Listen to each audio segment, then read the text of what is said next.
చాలా మంది మనకు క్యాన్సర్ ఎలా వస్తుంది, కారణాలు ఏందని అడుగుతున్నారు. నమస్తే, డాక్టర్ భవ్య, సీనియర్ కన్సల్టెంట్ స్నేహ హోమియోపతి.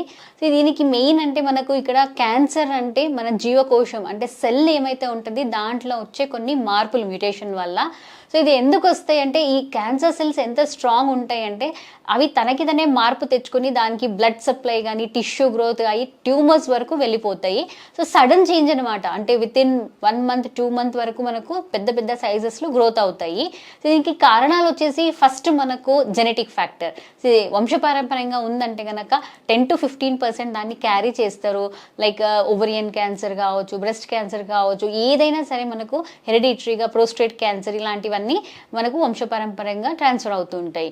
సో నెక్స్ట్ వచ్చేసి మనకు ఆల్కహాల్, టొబాకో చీవింగ్ ఇలాంటివి సో ఎక్కువ వాడడం వల్ల కూడా మనకు క్యాన్సర్స్ అనేది వస్తాయి. సో ఈ క్యాన్సర్ అనేది మన తల నుంచి కాళ్ళ వరకు ఏ ఆర్గన్స్లో అయినా అటాక్ కావచ్చు.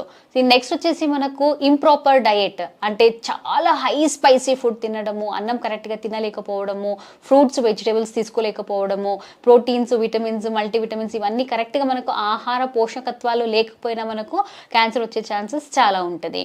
సో నెక్స్ట్ వచ్చేసి మనకు కొన్ని వైరసెస్ లైక్ హెచ్ పైలరీ ఎక్కువ క్రానిక్గా ఉంది అంటే స్టమక్ క్యాన్సర్ వస్తుంది. హెపటైటిస్ సి మళ్ళీ బి వైరస్ ఉన్నదంటే మనకు లివర్ క్యాన్సర్ వస్తుంది. సో ఇలా మనకు వైరస్ ఓవర్లోడ్ అయినప్పుడు మనము కరెక్ట్గా ట్రీట్మెంట్ తీసుకోకుండా క్రానిక్ కేసెస్లో మనకు ఇది క్యాన్సర్ కన్వర్ట్ అయ్యే ఛాన్సెస్ చాలా ఉంటుంది. సో ఇది అన్నీ మనము ఒక్కసారి ఎలా అంటే మన డయట్, యోగా, ఎక్సర్సైజెస్ ఇవన్నీ చేసుకుంటూ మన డే టు డే హ్యాబిట్ రొటీన్ని మంచిగా పెట్టుకుంటే ఇవన్నిటి మనం కొంచెము మేనేజ్ చేసుకోవచ్చు. ధన్యవాదాలు.